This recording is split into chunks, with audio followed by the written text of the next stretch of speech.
welcome to Good Nightmare, a podcast where we talk about the darker and sometimes just plain uncomfortable side of life. Today's episode, we're looking at the phenomenon of sleep paralysis and its associated myths and legends.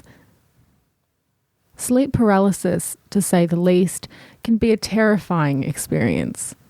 It occurs when a person is somewhere between sleeping and waking. The mind is conscious, but the body is unable to move. It leaves you with a feeling that you're trapped inside your own skin. And if you're one of the really unlucky ones, you may also feel a sense of being choked or held down. You may also experience visual or auditory hallucinations. In fact, it's not uncommon for people to report that they've had some kind of a creature or evil presence sitting or laying on top of them, preventing them from moving or calling for help. Sleep paralysis can happen either upon falling asleep or while waking. The latter, however, is more common. While falling asleep, some people may notice that their body has relaxed into a state where they're unable to move or speak as the brain begins the sleep process.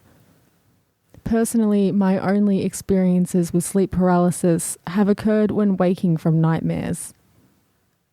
If you've experienced sleep paralysis before, you're not alone. It's reported that up to 4 people out of every 10 will experience sleep paralysis sometime in their life, usually starting in the teen years. Your likelihood of experiencing this can be affected by a number of factors, including tiredness, substance abuse, use of certain medications, and sleeping on your back, which happens to be the only way that I can fall asleep. Oftentimes, this is not a condition or occurrence to worry about, though if it does happen repeatedly and affects your waking life, it's always worth checking in with your GP. Sleep paralysis differs from person to person, country to country, and culture to culture.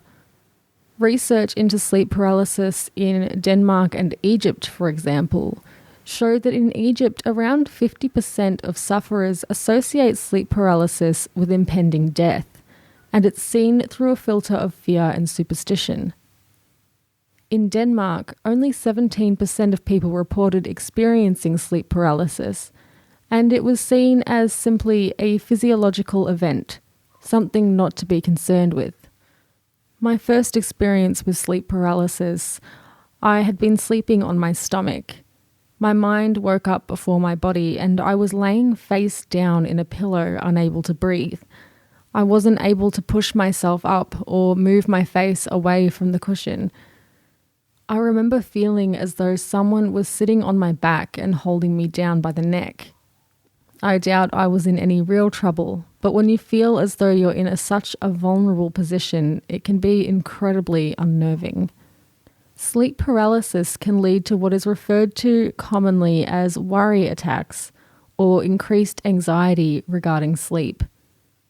This anxiety can cause nightmares and interrupted sleep, which in turn may increase the likelihood of experiencing sleep paralysis. As someone who experiences chronic nightmares and restless nights as a result, I can't stress how important it is to make your bed or wherever you sleep a place of comfort and safety so that you can get as much rest as possible. If you're looking for ways to prevent sleep paralysis, worry attacks, or nightmares, I personally recommend journaling before bed to clear your head. Having a relaxing nighttime routine before you go to sleep, not sleeping on your back, if possible, and making sure you have regular sleeping and waking times can all help. So, what makes this a good nightmare story, aside from the fact that sleep paralysis, for me, is often the result of a bad nightmare? Well, there's plenty of folklore attached. Very early on, sleep paralysis was thought to be the work of demons, or more specifically, incubi, who would sit on the chests of sleeping people.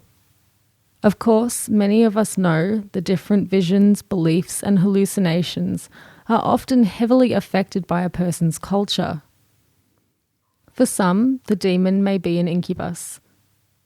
For others, an old hag or aliens. For me, it usually follows a nightmare in which I've been murdered or have died. I experience a moment of pure nothingness before slowly becoming aware of my body, starting at the eyes and spreading out from there. Like me, there are many others who also describe the experience as feeling as though they've woken up dead and are essentially trapped in their body. In Scandinavian folklore, the belief is that a supernatural creature called a mare, associated with incubi and succubi, is the cause of sleep paralysis and nightmares. The mare is a damned woman whose body is carried around in sleep to sit on the chests of dreamers and give them nightmares. In Fiji, sleep paralysis is interpreted as being eaten by a demon. The spirit is usually said to be that of a recently deceased relative with unfinished business with the living. People nearby the sleep paralysis victim will often attempt to talk to the spirit, seeking answers for why they have returned. In Malta, where my family is from, sleep paralysis is related to Hadila, an entity that haunts people in a way similar to a poltergeist. To get rid of the entity, you're supposed to place silverware or a knife under your pillow prior to sleeping. I consider doing this sometimes, but less for the sleep paralysis and more for the, oh shit, I just heard someone outside of my window at 3 a.m. Overall, the most common law related to sleep paralysis is that it's caused by a malevolent spirit who sits on top of a person while they're sleeping. It causes them to have vivid and terrifying hallucinations. It's not a pleasant experience, and with any luck, you'll only have to go through it once in your lifetime, if at all. If you follow me on Twitter, you may have noticed me posting mostly jokingly about this episode being triggering for me.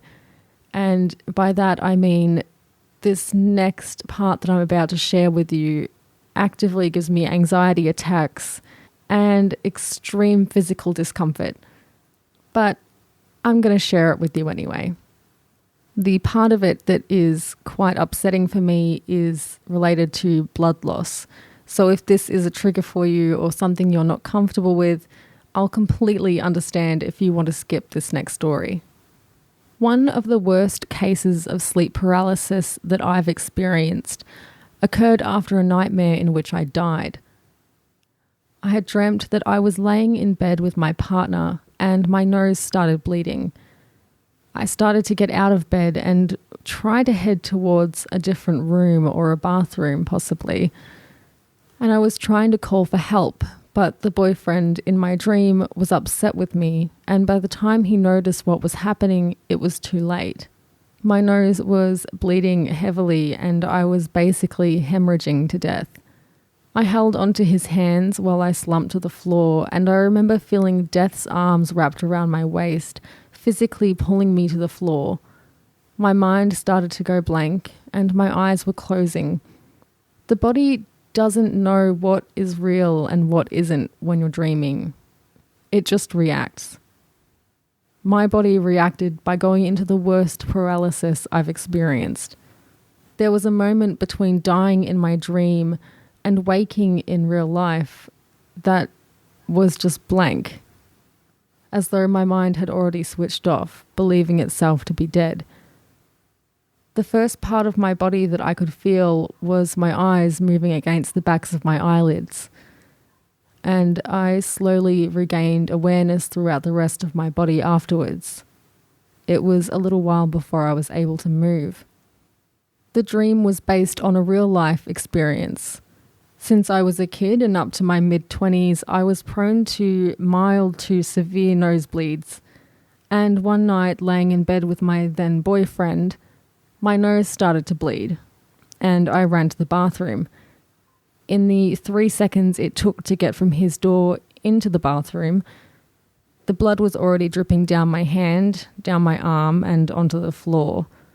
He'd followed me in thinking I was upset or crying and kind of freaked out when he saw the amount of blood. I sat down on the edge of the bathtub, feeling as though I was about to pass out, and guided him through what first aid I needed.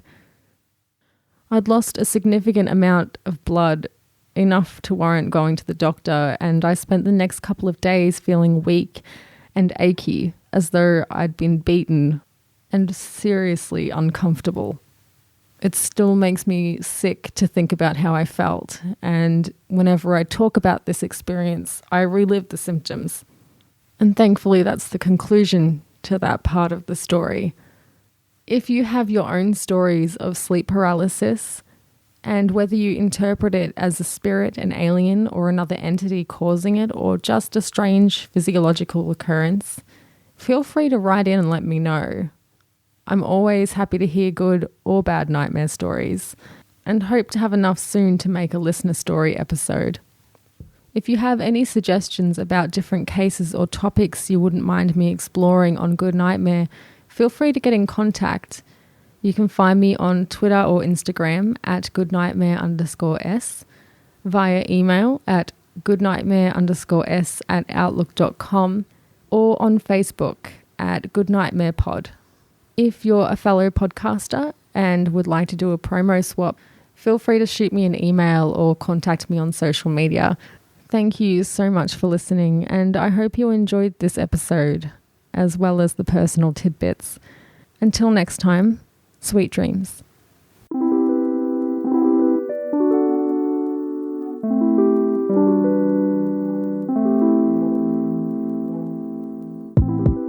I'm Elisa Lucas from Best Forevers, a podcast for kindred spirits. I'd like to start a movement where we spend more time loving on our friends because, although friends are important to us, they're often in the shadow of other relationships. So if you want to love on your friendships a little bit more, embrace friendship a little bit more, or just appreciate your friendships a little bit more, then this podcast is for you. We'll explore all the different ways friendships take place, share the amazing stories of friendship, and discuss best practices for the difficulties that friends may experience.